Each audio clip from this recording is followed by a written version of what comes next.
గర్భిణులు ఆధ్యాత్మిక ఆలోచనతో భావోద్వేగాలను అదుపు చేసుకున్నప్పుడే మంచి లక్షణాలు, తేజోవంతులైన గుణవంతులైన పిల్లలు జన్మిస్తారని ఎమ్మెల్యే పవార్ రామారావు పాటిల్ అన్నారు. నిర్మల్ జిల్లా ముథోల్ మండల కేంద్రంలోని ఐసీడీఎస్ ఆధ్వర్యంలో గర్భిణీ స్త్రీలకు, బాలింతలకు పోషణ అభియాన్ కార్యక్రమానికి ముఖ్య అతిథిగా పాల్గొన్నారు. ఈ సందర్భంగా ఎమ్మెల్యే మాట్లాడారు. పౌష్టికాహార మాసంలో భాగంగా పోషకాహారంతో పాటుగా ప్రభుత్వం కల్పిస్తున్న అన్ని సదుపాయాలను సద్వినియోగం చేసుకోవాలని తెలిపారు.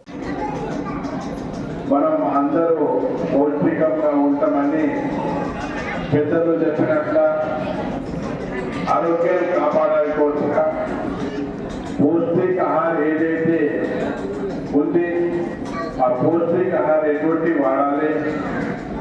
ఇక్కడ అంగన్వాడీ టీచర్స్ అనుకోండి, ఆయన అనుకోండి, అన్ని విధాలుగా చెప్తున్నారు. వాస్తవంగా ఈరోజు చూస్తే పెస్టిసైడ్స్, ఫర్టిలైజర్ విడిగా వాడుకుంటున్నాం. మనము పంటల మీద పెస్టిసైడ్ మందు వేస్తే ఏదైతే అది ఆహారం వస్తుంది.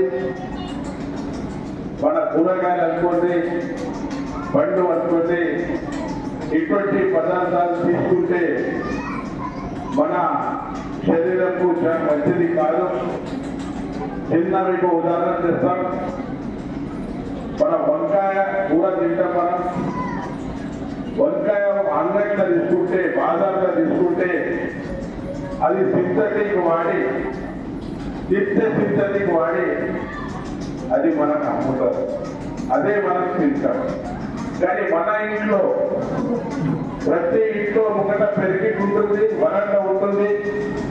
ఒక 10 చెట్లు పెట్టుకుంటే సంవత్సరం వరకు మన అంకాయలు కానీ, మన పాలకూర కానీ, కొత్తిమీర కూర కానీ అవన్నీ మన ఇంటికాడ చేసుకుంటే